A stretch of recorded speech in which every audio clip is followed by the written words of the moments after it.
Pemirsa, beragam upaya dilakukan untuk memutus mata rantai penyebaran corona, termasuk Bapak Wakil Presiden Ma'ruf Amin.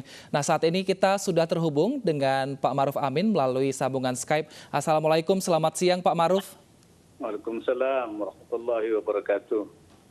Pak Ma'ruf, bagaimana kondisi kesehatan Bapak ini Pak? Semoga sehat ya Pak ya. Alhamdulillah sehat. Baik Pak Ma'ruf, selama di rumah ini Pak, apa saja aktivitas Bapak dan juga keluarga di rumah Pak? Ya, lalu pagi tentu olahraga. Sudah itu kita ada berbagai acara, kadang-kadang rapat terbatas, ratas melalui telekonferensi. Kemudian juga kita rapat dengan berbagai kementerian dan lembaga secara online juga kita hari-hari itu. Kemudian juga mendiskusikan berbagai masalah juga lewat telekonferensi. Jadi kegiatannya terus berjalan. Baik di rumah tapi tetap produktif ya Pak Ma'ruf ya. Ya, Nah Pak, tapi bagaimana memotivasi masyarakat Pak Ma'ruf untuk tetap tinggal di rumah, karena kita tahu sekarang masyarakat kita masih banyak yang di luar nongkrong Pak Ma'ruf? Ya, kita pertama tentu melalui sosialisasi dan edukasi agar masyarakat paham bahwa kalau kita tidak melakukan physical distancing atau social distancing itu sangat berbahaya. Dan apabila virus corona ini semakin masif, maka itu dampaknya akan luar biasa dan menimbulkan ya, banyaknya korban yang berjatuhan. Ini saya kira masyarakat harus diberikan pemahaman. Yang kedua tentu disiplin, ya ini.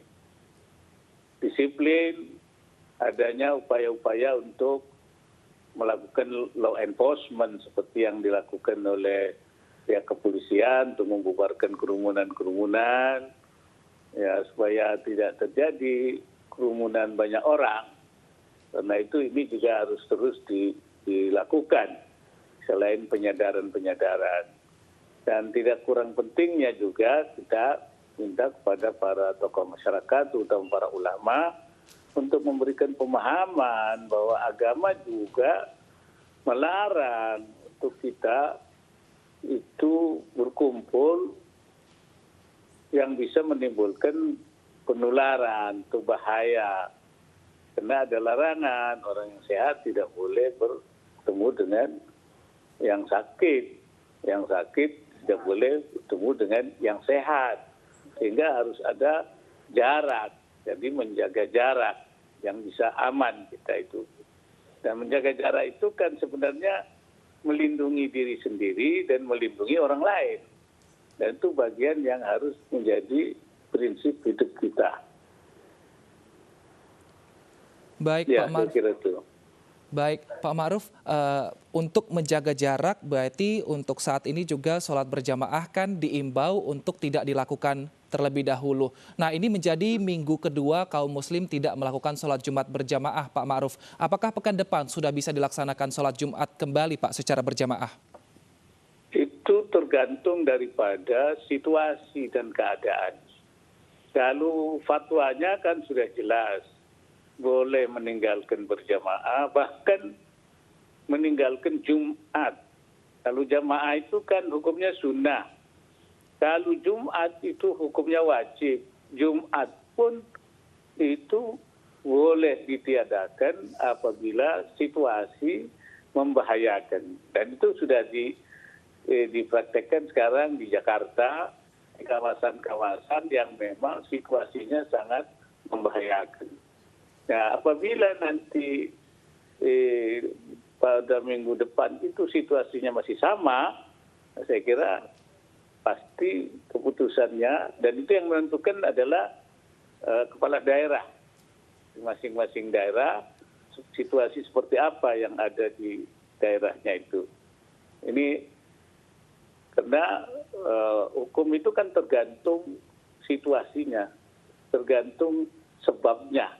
Kalau sebabnya hilang ya tentu kita kembali normal. Tapi kalau sebabnya itu belum hilang, tentu hukumnya tetap sama. Artinya harus menghindarkan kita termasuk juga selain berkumpul juga sholat yang berjamaah, baik sholat 5 waktu maupun sholat Jumat. Nah Pak Maruf, jika kondisi belum membaik Pak dan Ramadan sudah tiba, ini 1 bulan lagi kita menjelang Ramadan, apakah ada imbauan juga, imbauan yang sama yaitu untuk memberlakukan sholat taraweh seperti apa nanti Pak? Ya, sholat taraweh itu kan sholatnya sunnah. Nah, cuman membawa syiar Ramadan, puasa, bulan puasa itu. Karena itu kalau situasinya masih seperti sekarang, ketika kita memasuki Ramadan, saya kira kebijakannya harus tetap yaitu menghindarkan adanya salat berjamaah di masjid-masjid atau di tempat-tempat di mana dilakukan jamaah dalam jumlah yang besar. Jadi kita sesuai dengan apa yang menjadi keputusan Majelis Ulama dan sesuai dengan kondisi yang kita hadapi, maka seruan untuk melaksanakan tarawih di rumah masing-masing juga akan diperlakukan. Nah Pak Ma'ruf, bagaimana dengan mudik Pak? Ini kira-kira 1,5 bulan lagi warga akan mudik untuk menyambut Hari Raya Idul Fitri. Namun yang informasi yang kami dapatkan ini bahwa santri ternyata ada mudik massal Pak di Jombang. Ini apa komentar Pak Ma'ruf terkait hal ini Pak? Ya, ini kan yang sedang kita pikirkan bahwa terutama yang dari Jakarta ini kan mereka misalnya di sini sudah tidak ada pekerjaan, mereka juga dalam situasi yang kesulitan, bahkan kosnya juga berdempet-dempetan, kemudian bahkan ada juga yang kosnya berganti-ganti, mereka bekerja harian. Nah ini yang sekarang sedang kita pikirkan, bagaimana ini melarang mereka dalam arti total itu kan juga ada konsekuensi-konsekuensi yang dihadapi. Karena itu pemerintah sekarang sedang menghitung untuk memberikan bantuan sosial yang kemungkinan ya akan diberikan sesuai dengan kemampuan negara untuk memberikan bantuan sosial kepada mereka yang terdampak, yang paling kelas, yang paling bawah, ya orang-orang miskin yang memang kondisinya sangat memprihatinkan. Oleh karena itu kita memang menyerukan supaya tidak mudik. Nah, andai kata mereka terpaksa harus mudik, terutama di kelas yang seperti itu, ini harus ada langkah-langkah untuk menangkal kemungkinan berkembangnya corona di daerah-daerah. Ya, mereka harus siap menghadapi itu. Saya kira itu. Nanti akan kita bahas pekan depan mengenai masalah ini di sidang kabinet nanti itu.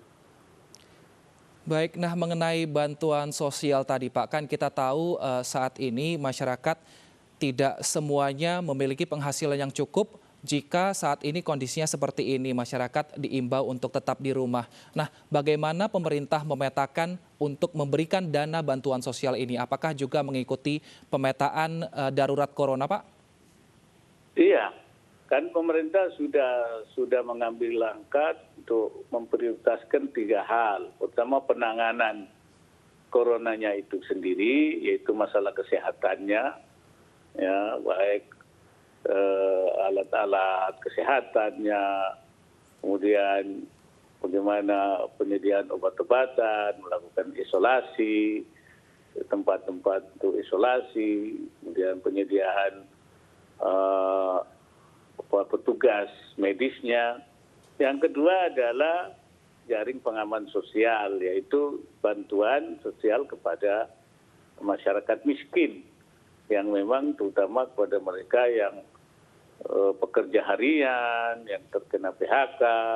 Nah ini sedang dihitung ya dengan cermat supaya memang sesuai dengan kemampuan, tapi juga akan berusaha semaksimal mungkin untuk memberikan bantuan itu.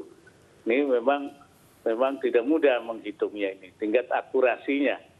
Pertama supaya bisa sesuai dengan kemampuan, dan kedua ya tidak ada yang dapat bantuan yang double. Jadi itu sudah merupakan komitmen pemerintah dalam menghadapi. Oleh karena itu, ya pemerintah sudah menghitung kemungkinan defisit anggaran yang cukup besar pada saat sekarang ini. Nah, yang juga menjadi perhatian pemerintah itu insentif bagi usaha-usaha kecil. Supaya usaha-usaha kecil ini tidak mati. Ya, jangan sampai mati. Kalau sudah usaha kecil ini mati, nanti untuk hidup lagi itu bukan sesuatu yang gampang. Oleh karena itu berbagai insentif sedang dirumuskan oleh pemerintah, baik di dalam penangguhan hutang maupun juga kemudahan-kemudahan lain. Ya. Baik, terima kasih Pak Ma'ruf Amin telah bergabung bersama kami di iNews TV. Semoga pemerintah dan juga masyarakat bisa bersama-sama menghadapi virus corona ya Pak. Dan semoga Pak Ma'ruf bisa selalu sehat ya Pak. Terima kasih Pak. Amin, ya Allah, amin. Terima kasih.